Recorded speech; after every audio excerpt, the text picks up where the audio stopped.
వచనంలో ఉండే పుస్తకాలన్నీ చదువుతూ ఉంటాను నేను కూడా. వచనంలో సాధారణంగా వచనంలో ఉండేవన్నీ నేను చదవడానికి ఇష్టపడతాను. ప్రత్యేకించి నాకు ఇష్టమైన సబ్జెక్ట్ ఏంటంటే ఆత్మకథలు చదవటం నాకు బాగా ఇష్టం.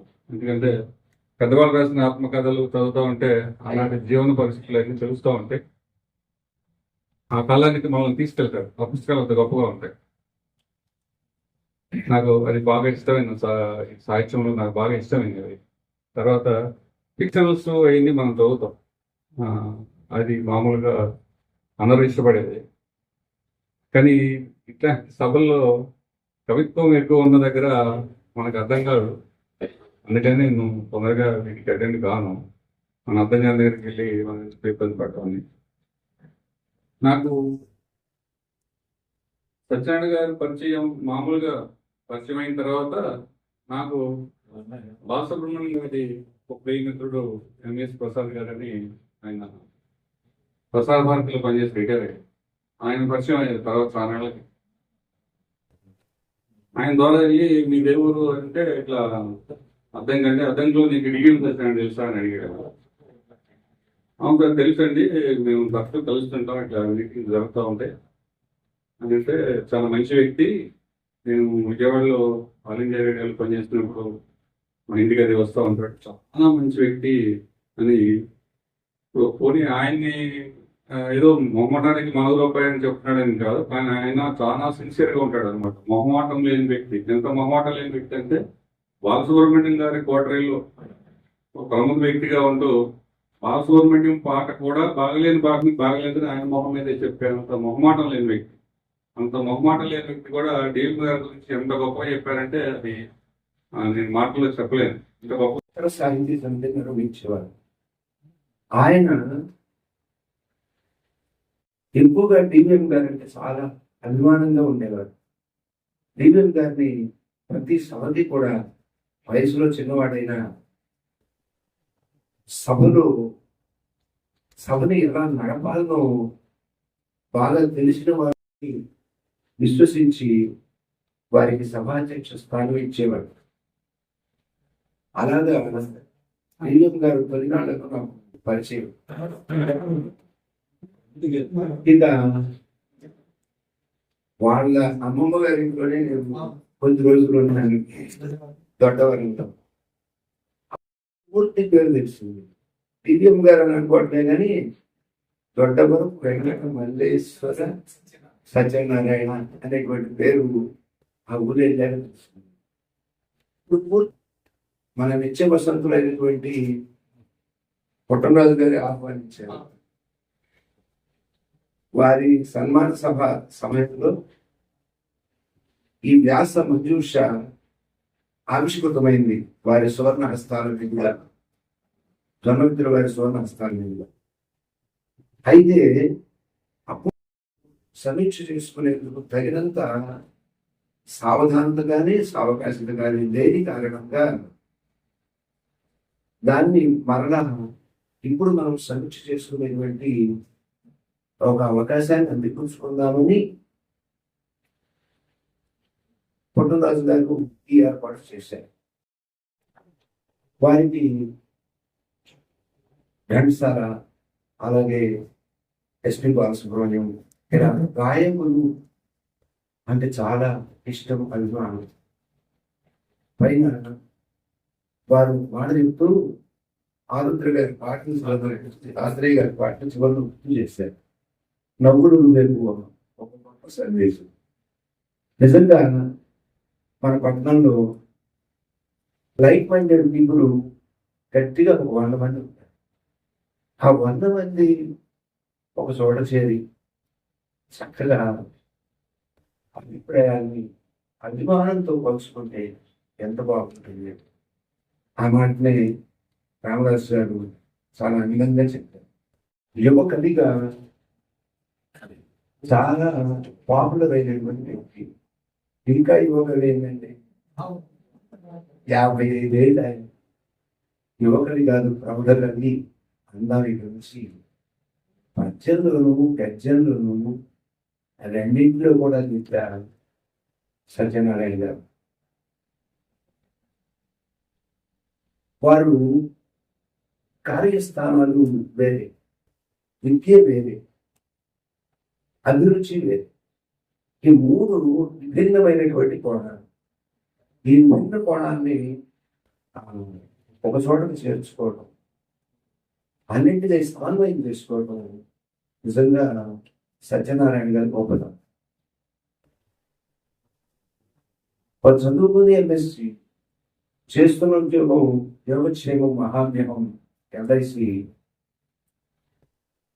ప్రవృత్తి, పద్య, వచన, గేయ రచనలు. ఇలాగా శిల్పము వలె ఆయన పద్యం ఎలా ఉంటుందంటే ఒక చెక్కిన శిల్పం లాగా ఉంటుంది. వంక పెట్టడానికి వీలు లేకుండా పద్యం రాస్తారు డివిఎం గారు. అతని గద్యమరయ ఆనందము పంచు గుచ్చినట్టి పూల గుత్తివోలే. గుచ్చినటువంటి పూల గుత్తి ఎలా ఉంటుందో అలా ఆయన వచనం కూడా అంత గుంభరంగా, అంత బిగింపుగా, అంత అందంగా వచనం రాయడం చాలా కష్టం. గద్యం కవీనం నికష్టం వదంతి. గద్యం రాయడం చాలా కష్టం అంట. పద్యం రాయడం సులభం, గణాలు పేరిస్తే పద్యం అయిపోతుంది. కానీ వచనం అట్లా కాదు. అందరినీ చదివేటువంటి వాడిని ఆకర్షించగలగాలి. ఆకర్షణ లేనటువంటి వచనం ఎంత రాసినా అది వ్యర్థం, బూడిదలో పోసిన పన్నీరు. గుంటకు వెళ్ళినా చెప్పుకుంటారు. వారి మిత్రులు అక్కడ ఉన్నారు. ఎవరో ఒకరు కనిపించినప్పుడు అర్థం నుంచి వస్తున్నాము అంటే ఇందాక రామదాస్ గారు చెప్పినట్టు మీరు సత్యనారాయణ గారు బాగున్నారా అని అడుగుతాం. అతని పద్యం ఓ పరిమళం, అతని వచనం ఓ పరవశం. అతడే సోదరుడు సత్యనారాయణ. నాకంటే దత్తు గారి కంటే, పుట్టరాజు గారి కంటే 10 సంవత్సరాలు చిన్న. అందుకే మా అందరికీ వారిపై కనిష్ట సోదర వాత్సల్యం. ఈరోజు మనం వారి వ్యాసం చూసాం, పుస్తక సమీక్ష చేసుకుంటున్నాం. మేలిమి పెట్టే ఈ మంజూష 55 వ్యాసాలు ఇందులో ఉన్నాయి. 6 ఆధ్యాత్మిక వ్యాసాలు, 25 సాహిత్య వ్యాసాలు, 21 లోక జ్ఞానానికి సంబంధించినటువంటి వ్యాసాలు, మొత్తం కలిపి 58. ఇది హనుమంతు వాగ్వైభవము అనేటువంటి ఒక వ్యాసంతో ప్రారంభమై ఫూల్స్ డే అనేటువంటి, ఏప్రిల్ ఫూల్స్ డే అనేటువంటి ఒక వ్యాసంతో, చిరు వ్యాసంతో ముగుస్తుంది. ఇందులో హనుమ వాగ్వైభవం చాలా గొప్పగా ఉంటుంది. చాలా మందికి తెలిసిందే అజాడ్యం వాక్పటుతో అనుస్వరాధరే కదా ఎవరు చెప్పింది. మనకి జాడ్యం తొలగిపోవాలన్నా, అలాగే వాగ్వైభవం, పటుత్వం కలగాలన్నా హనుమంతుని ఆశ్రయించుకుంటారు, ఆయన పాదాలు పట్టుకుంటారు. ఎందుకు మహిళలను తరలిస్తుంది. రాచరిక వ్యవస్థలో ఇష్ట సఖికి ఇచ్చినటువంటి ప్రాధాన్యత మిగతా మాటలు పెంచుకునేటువంటి నిరాదరణ కౌశల్య మాటల్లో స్పష్టంగా ఉంటుంది. ఇష్టసఖి దశరథ మహారాజుకి కైకేయి. ఆ కైకేయి దగ్గర ఈమె ఒక దాసిగానో, దాసి కంటే కొంచెం తక్కువగానో అనిపిస్తుంది. ఇంకేం పట్టమని చెప్పండి.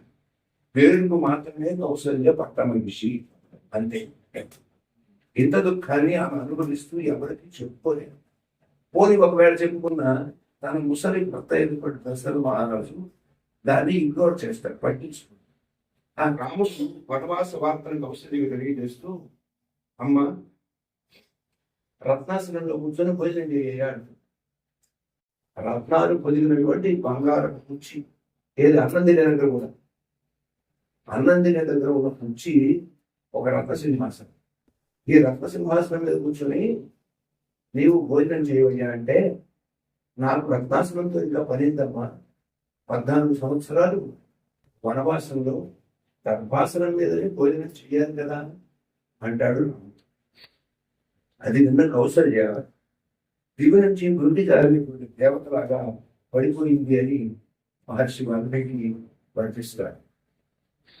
ఆయన కొంతసేపటికి ఆమె తేరుకున్నాడు. నాయన, భర్త అధికారంలో ఉండగా పట్టమహిషిగా నేను పొందిన వైభవాలు ఏమీ లేవు. ఇక పుత్రుడు అయిన నీవు అధికారంలోకి వస్తే ఏ తండ్రికైనా ఆశ ఉంటుంది కదండి. నా కొడుకు రాజైతే నేను భోగాలను పిలుస్తాను. ఇప్పటిదాకా కష్టాలు పడ్డాను, ఈ కష్టాలకు ఎప్పుడైనా పురుషం పెట్టవచ్చు అనేటువంటిది తల్లికి ఆలోచన ఉంటుంది కదా. సారీ, నా కోరికలు తీరుతాయనే ఆశతోటి ఈ 17 సంవత్సరాలు ఉగ్గబట్టుకుని జీవించాను నీకోసం. నీవు ఇక్కడ ఉండగానే ఎన్ని అవమానాలకు నిరాదరణకు గురయ్యా.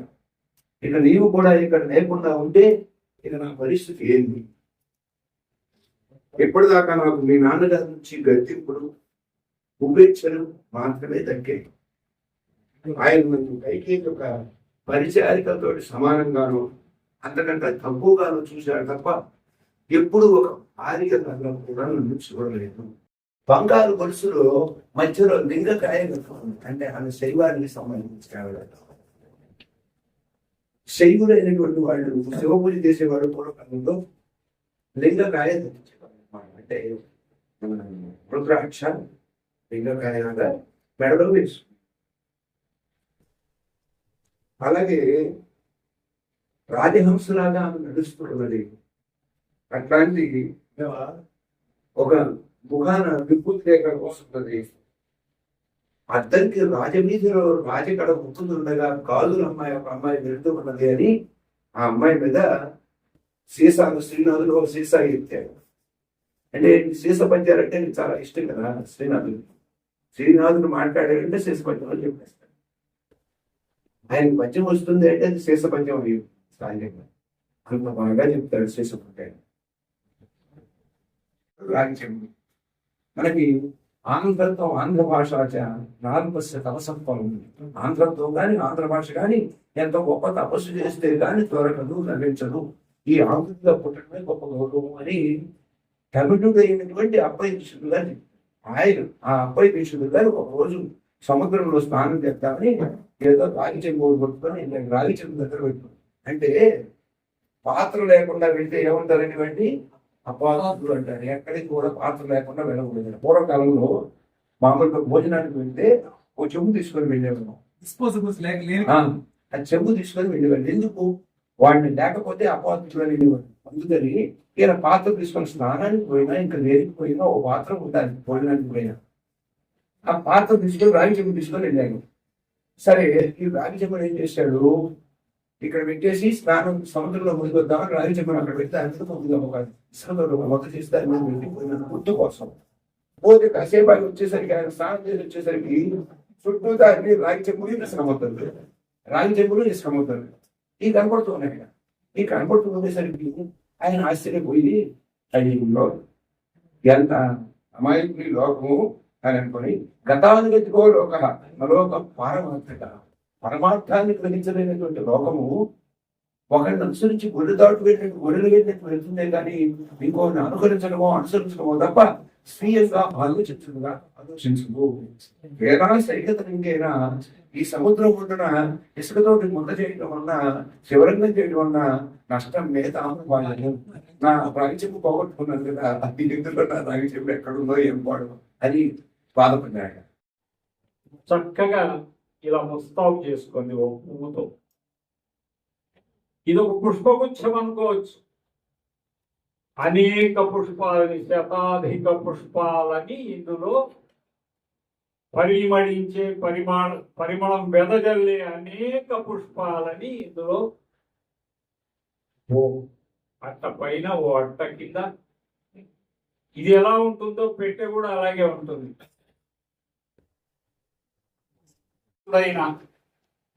మన సత్యనారాయణ గారు అలా అలా అలా అలా అలా అలా సాహిత్యాన్ని గాని విషయాన్ని గాని తీసుకెళ్ళి సంస్కృత సాహిత్యం నుంచి తెలుగు సాహిత్యంలో ఎర్ర ప్రగ్గడ, శ్రీనాథుడు, పెద్దన, మొల్ల అంటే ఇన్ని శతాబ్దాల ఆంధ్ర సాహిత్యాల్లో పరిచయం చేస్తూ, కాళిదాసు సాహిత్యాన్ని పరిచయం చేస్తూ, బర్డ్స్ ఐ వ్యూ అంటారు, పై నుంచి ఓ గ్రద్ద అలా చూసినప్పుడు ఎలా ఉందో ఆ విధంగా పరిచయం చేస్తూ సాగారు.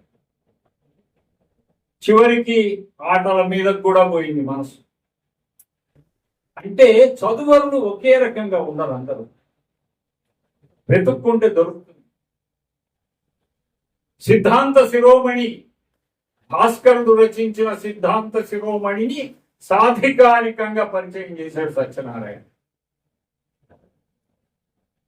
పైథాగరస్ తీరంలు వాటిని ఆ వ్యవహారాలన్నీ సిద్ధాంత శిరోమణిలో ఉన్నాయి. అక్క సోమయాజి గారి సిద్ధాంత శిరోమణి మీద ఒక వ్యాఖ్యానం చేశారు పులిపాడ అక్క సోమయాజి గారు.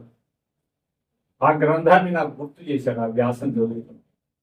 పై వాల్యూ అనేక విషయాల మీద పారీణత ఉంటే, శ్రద్ధ ఉంటే, అధికారం ఉంటే ఇలాంటి గ్రంథం లేకపోతే రాదు.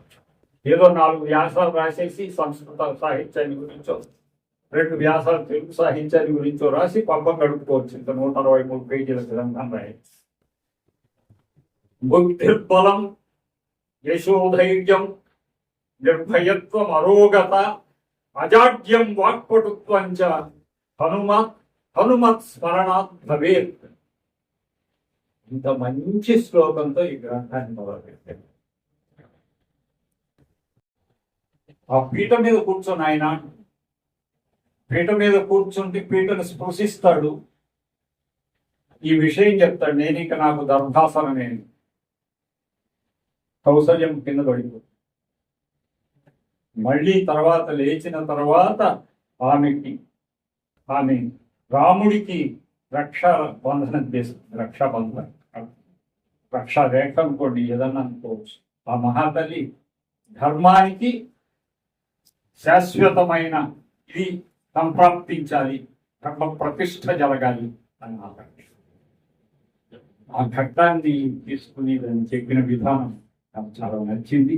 అలసాని వారిని అలిక జిగిపిలాగా మా సత్యనారాయణ అలిక కూడా జిగిబిగిగా సాగి, సొగసుగా సాగి, సంస్కృత సాహిత్యం నుంచి ఆంధ్ర సాహిత్యంలోకి, ఆంధ్ర సాహిత్యంలో నుంచి ఆధునిక సాహిత్యంలోకి, ఆధునిక కాలంలో ఉన్న నృత్యాన్ని గురించి, త్యాగరాజ, అన్నమయ్య లాంటి సంగీతజ్ఞుల్ని గురించి, ఆటల్ని గురించి, కోడి రామమూర్తి పంతుల్ని గురించి ఇలా తిప్పామంటే నాకు ఇంకా చాలా గుర్తొస్తాయి. ఏమేమి మాట్లాడు, త్రాగడం అంటే ఏంటి, పుచ్చుకోవడం అంటే ఏంటి, ఇట్లాంటి చాలా చాలా విషయాల మీద సాధికారికమైన, ప్రామాణికమైన మంచి గ్రంథాన్ని వెలయించినందుకు తమ్ముడు సత్యనారాయణని మనసారా అభినందిస్తూ, సమీక్షలు, సరస భాషణలు, ప్రాచీన మరియు నవీన సాహిత్య సమాలోచనలు, వివిధ ప్రక్రియలు, వివిధ అంశాల విశేష కలయిక సత్యనారాయణ గారి వ్యాస మందోషం. నా భూతో నా భవిష్యత్తు అంటే భూతు కాదు, గతము వర్తమానంలో లేవని ఉందని, గతంలో లేదు, భవిష్యత్తులో లేదని. ధనమూలం ఇదని జగత్, జామాత దశమ గ్రామ. జామాత అంటే అల్లుడి తెలుసు. అతి సర్వత్ర వచ్చే వంటి ప్రాచుర్యం పొందిన వాక్యాల సంపూర్ణ పాఠాన్ని, అంటే ఆ వాక్యం ముందు వెనక ఉన్న మొత్తం శ్లోకాలని ఇందులో పొందుపరిచారు. చాలా అవసరమైన కొత్తదైన అంశం. అలాగే ఇతిహాసపు చీకటి కోణం అట్టడుగున పడి కానుపించని గాథలను త్రవ్వి తీసిన సంఘటన ఇందులో ఉంది. మహిళామణులు, వేదకాలం నాటి మహిళామణి బ్రహ్మజ్ఞాని గారికి 1500 సంవత్సరాల క్రితం వితంతువుల కడగండను అక్షరీకరించిన నాచి వంటి మహిళామణుల ప్రతిభను, గొప్పదనాన్ని, ఇందులో ఆ ఉదంతాల్ని ఇందులో రాసి మనకి అభురం కలిగిస్తారు రచయిత. నిజంగా ఒక రచయిత లేదా ఒక పుస్తకం సంబంధించి అందులో మనకు నచ్చిన కోణం మాత్రమే చూచి ఆ రచయిత లేదా పుస్తకం మీద ఆరాధన అసహ్యం మన మనసులో ఏర్పాటు చేసుకుంటాం. అది మనిషి నైజం, ఇన్స్టింక్ట్. అలా వదిన, గురువు వంటి వారి గొప్పదనాన్ని, వాళ్ళని గౌరవించవలసిన అవసరాన్ని చెప్పిన మనువు శ్లోకాలు చదువుతుంటే మనువు గురించిన మన అవగాహన మెరుగుపడుతుంది. తర్వాత ఇంగ్లీష్ పదాలతో వచ్చిన ఉత్పలమాల పద్యం. ఉత్పలమాల అంటే తెలుగు, అందులో ఇంగ్లీష్ పదాలు. శివుడు గురించి రెడ్డున మూను, స్కిన్ను పైనంత డస్టును, ఫైరు నేత్రము, సైడున గ్రేటు పుల్లు, ఇలా సాగిపోతుంది. అది ఆదిభట్ల నారాయణదాసు రాసిన ఉత్పలమాల పద్యం. ఇది చదువుతుంటే హాస్యం, నవ్వుతో పాటు ఆశ్చర్యం కూడా ఏకాలంలో కలుగుతాయి. అంతేకాదు చిన్న చిన్న ఆంగ్ల పదాలని ఆటవెల్ది తేటవెల్ది గంధం పద్యాలు అందంగా ఇమిడ్చి రాసిన మన అద్దంకి కవి కీర్తిశేషులు ఇలపావులు సుబ్బారావు కూడా ఈ సందర్భంలో మనకు స్ఫురణకు వస్తారు. అయితే సంస్కృతం, ఆంధ్రం వంటి గంభీర విషయాలతో పాటు ఒక ఆరు ముఖాలుగా ఉన్న పెన్సిల్ షట్కోణాకారం వెనుక నేపథ్యం ఏంది?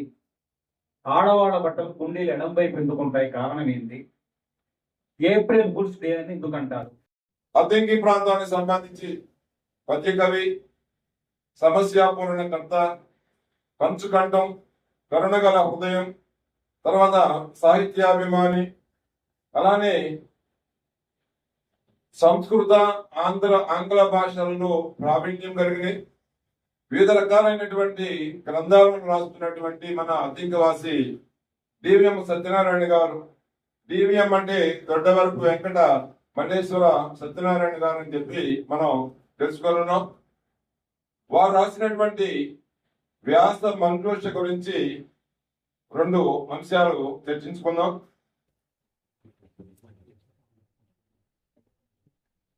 శ్రీ డివిఎం సత్యనారాయణ గారు రచించినటువంటి ఈ వ్యాస మంజూష ఆధ్యాత్మిక సాహిత్య వ్యాసాలతో కూడినటువంటి 55 వ్యాసాలతోటి 167 పేజీలతో కూడినటువంటి రచనది. ఈ పుస్తకానికి ముందుగా మనం చెప్పేటంటే ముందుగానే పుస్తకం ముందులో చాలా మంది మహానుభావులు చెప్పుకున్నారు. రేవూరి అనంత పద్మనాభరావు గారు, అలానే తెంజాల సత్యబాబు గారు, అలానే మన పుట్టోరా శ్రీరామచంద్రమూర్తి గారు ముందు మాటలో వివరించి ఉన్నారు. తర్వాత ఇంకోటి ఏంటంటే, నాకు తెలుసు నాకంటే ముందు చాలా మంది ఉన్నారు, మనం చెప్పడానికి ఒక్క విషయం కూడా మిగల్చరని తెలుసు. అయినప్పటికీ కూడాను మనకి కొన్ని అంశాలు చెప్పాలి కాబట్టి ప్రయత్నం చేస్తా ఉన్నాం.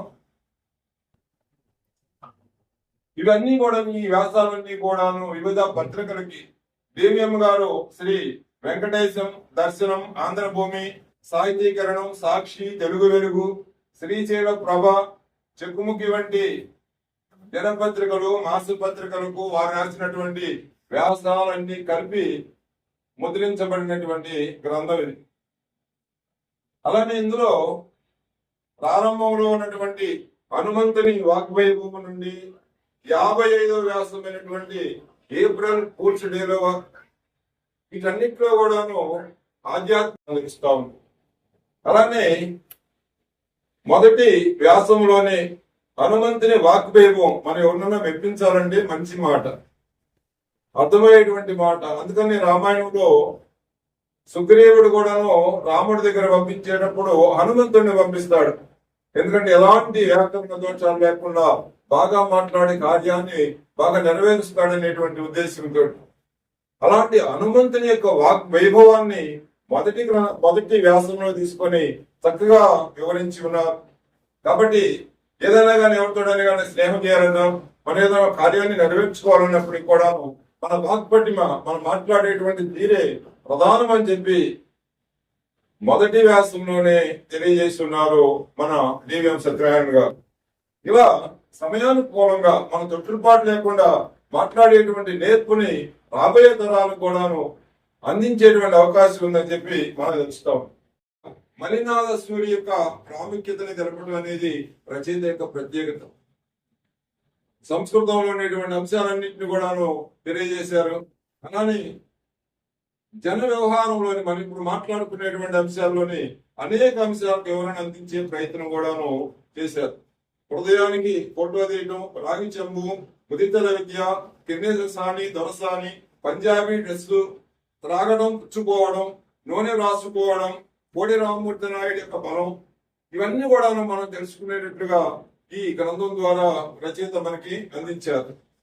తర్వాత అలానే నాగభైరవి గారి నది చెప్పుని కథ, భారత సుప్రసిద్ధ గ్రంథాల మీద సమీక్ష గాని, వాట్సాప్ కవితా ప్రసారం గాని, షష్ఠి పూర్తి గురించి, ఏరవక పౌర్ణమి, భారత నాట్య రీతుల గురించి కూడాను ఇందులో వివరించి ఉన్నారు. తర్వాత ఇంకా హితోక్తులు పలికిన రాఘవరావు గారికి, నా గురించి పుస్తకాన్ని చదివి మాట్లాడినటువంటి ప్రతాప్ గారికి అందరికీ నమస్కారం. విశేషంగా ఈ కార్యక్రమం ఇక్కడ ఏర్పాటు చేసినటువంటి అన్నగారు పుట్టంరాజు శ్రీరామచంద్రమూర్తి గారికి నా హృదయపూర్వక ధన్యవాదాలు. సభాముఖంగా చెప్పొచ్చో చెప్పకూడదో తెలియనటువంటి 2-3 విషయాలు మీకు చెప్తాను. ఈ పుస్తకం రావడానికి, ఇంత వైవిధ్యంగా ఉండడానికి కారణం అనేక సందర్భాలలో అవసరానికి తగినట్టుగా రాసిన వ్యాసాలు, పుస్తకం కోసం రాసిన వ్యాసాలు కాదు. దీనికి కూడా కారణం రాఘవరావు గారి. మీ ఏ పుస్తకంలో కూడా పత్రికల్లో పబ్లిష్ కాకుండా ఏది నువ్వు వెయ్యొద్దు అని శాసించాడు ఆయన.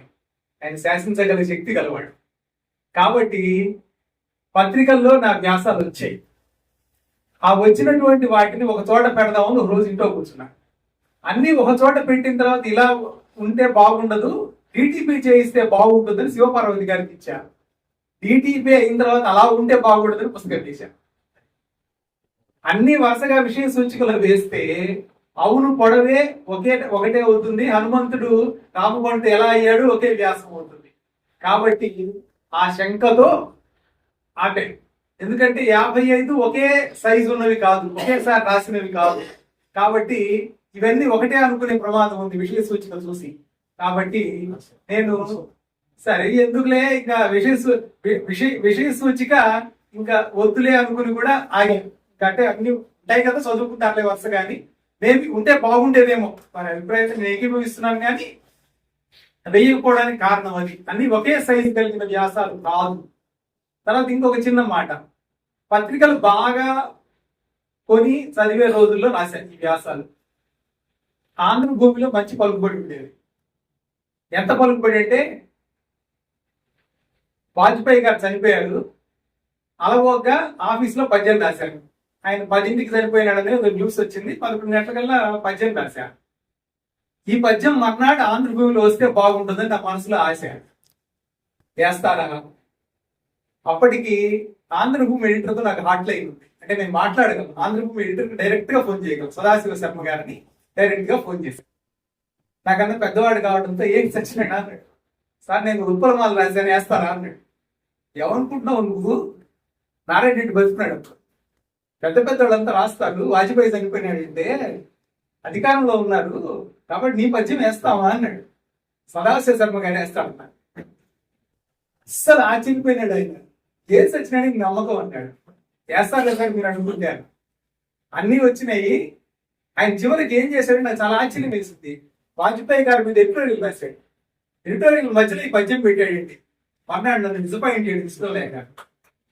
అది నాకు చాలా సంతోషం వేసింది. అంటే స్క్రిప్ట్ పంపిస్తే ఆ స్క్రిప్ట్ మొత్తానికి అడవి శ్రీరామ్ అనే ఆయన చేత బొమ్మలు వేయించి, వాళ్ళు ఎవరో నాకు తెలియదు, శర్మ గారిని నేను చూడలే, శర్మ గారు ఇప్పటి 7 సదాశివ శర్మ గారు, అలాంటి శర్మ గారు బొమ్మలు వేయించి డైలీ సీరియల్ గా వేశాడు రోజు. తర్వాత నేనే వ్యాసం రాస్తే ఆ వ్యాసం పబ్లిష్ చేశారు ఆంధ్రభూమి వాళ్ళు. ఆ రోజుల్లో అలా రాయడానికి ప్రేరణ నాకు ఆంధ్రభూమి. ఇందాక నారాయణ గారు చెప్పారు, శాస్త్రి గారు ఆయన కూడా ఆంధ్రభూమిలో పనిచేసేవాడు. నాకు బాగా ప్రోత్సాహించాడు శాస్త్రి గారు. ప్రతి సభకి కూడా సత్యనారాయణే ఉండాలని చెప్పి కోరుకున్న వ్యక్తి. తర్వాత సాక్షిలో ఒక ఆయన పరిచయం అయ్యాడు, రాజిరెడ్డి గారిని. మంచి బాగా అభ్యుదయ రచయిత, మంచి కథా రచయిత. రాజిరెడ్డి గారు ఈ మా సాక్షిలో ఒకటి నాది వచ్చింది, సాహిత్య మరమరాలు అని. వాళ్ళు ప్రతి సోమవారం ఒక చిన్న వ్యాసం, చిరు వ్యాసం, అదే హాఫ్ పేజీ వ్యాసాలు అవే. ఆ వేసినటువంటి ఇది ఈయనకి ఒకసారి రాసింది నచ్చింది, ఆయన చిన్న ఇది వ్యక్తం చేశాడు, సత్యనారాయణ గారు మీరు నెలకు ఒకటి వేస్తాము, మీరు రాయండి అన్నారు. ఎంత డిస్కషన్ జరుగుతుండేదంటే, జయంతి రామయ్య పంతులు గారి ఒక ఎనెక్డోట్ రాస్తే రాజిరెడ్డి గారికి నచ్చలా, సత్యనారాయణ గారు ఇది వదిలే ఇంకోటి మంచిది రాయడం. అట్లా అంత మేలుగా ఏరి రాయడం జరిగింది. అట్లా వచ్చినవి కవయామి వయామి యామి పాలాశ కృత కుసుమం మృద, మామూలుగా అవును పొడవి, ఇట్లాంటివన్నీ విశ్వనాథ వారి మామూలుగా చమక్కులు, బులెంకోటు, అపరత్యాగరాజు, ఇట్లాంటివన్నిటి కోసం వెతికారు, చదివారు. అంటే మన విషయాల్ని ప్రచురిస్తారనుకుంటే మనం చదువుతాం, మనం రాస్తాం. ఇప్పుడు లేదు, ఆ పరిస్థితి లేదు. కాబట్టి ఆంధ్రభూమి మూతపడింది, చాలా పత్రికలు డిజిటల్ ఎడిషన్స్ పరిమితం అయ్యాయి. కాబట్టి ఇప్పుడు రాసినా చదివేవాడు లేదు. కాబట్టి ఆ శ్రీకృష్ణ లీలా నుంచి 70 పద్యాలు ఆంధ్రభూమిలో వచ్చినాయి మళ్ళీ. అట్లా చాలా వ్యాసాలు. తర్వాత ఇంకో పెద్ద ప్రోత్సాహం ఏంటంటే, ఆంధ్రభూమిలో ప్రతి సోమవారం సాహిత్య పేజీ ఉంటుంది. ఆ సాహిత్య పేజీలో పెద్ద వ్యాసం వేస్తారు. ఆ పెద్ద వ్యాసం నాకు 5-6 సార్లు పడ్డాయి. ఏది రాసినా వేసేవాడు. శ్రీనాథుడి మీద రాసినటువంటి కనకాభిషేకం ఇంత వ్యాసం ఉంటుందా అని అనుకుని ఆశ్చర్యపోయి వేశాడు ఆయన. తర్వాత కవయిత్రి మొల్ల గురించి రాస్తే వేశాడు. అట్లా ఏది రాస్తే అది నాకు పత్రికల్లో వచ్చినాయి. దానివల్ల పత్రికల కోసం రాశాను, విస్తృతంగా రాశాను. ఆ రాసినప్పుడు అవన్నీ ఒక చోట చేర్చుకొని పెట్టుకున్నాను. ఆ వ్యాస మంజూట పుట్టరాజు గారి సభలోనే చొన్నవితులు రామలింగేశ్వరరావు గారి చేతుల మీద ఆవిష్కృతం అయింది. అప్పుడు సమీక్ష సరిగ్గా జరగలేదు అనేటువంటి పొరవ ఆయన మనసులో ఉంది. ప్రతిసారి ఎక్స్ప్రెస్ చేసేవాడు, సత్యనారాయణ చేసుకుందాం సత్యనారాయణ అని. చివరికి ఇప్పటికి ముడిపడింది. నన్ను అభిమానించే వాళ్ళు చాలా గొప్పవాళ్ళు ఉండవు, నాకు నిజంగా సంతోషం వేస్తుంటుంది. ఒక్క మాట చెప్తాను, ఎప్పుడో పరిచయమైనటువంటి ఐఆర్ఎస్ ఆఫీసర్ మా మిత్రుడు, అతను హర్నాథ్ అని, వాళ్ళు ఎందుకు అలా నమ్ముతారు నన్ను అంతే. అతను హైదరాబాద్ లో ఈ రోజు మంచి పొజిషన్ లో ఉన్నాడు. అతను పుస్తకం రాసుకుంటే ఆ పుస్తకానికి అధ్యక్షుడిగా నువ్వే ఉండాలి సత్యనారాయణ అని చెప్పి తెలుగు యూనివర్సిటీ ఆడిటర్లో జరిగితే దాన్ని నిర్ణయిత సభాధ్యక్షుడిగా పెట్టినాడు. కాబట్టి అంటే అంత అభిమానించే వాళ్ళు ఉండడం నా అదృష్టంగా భావిస్తున్నాను.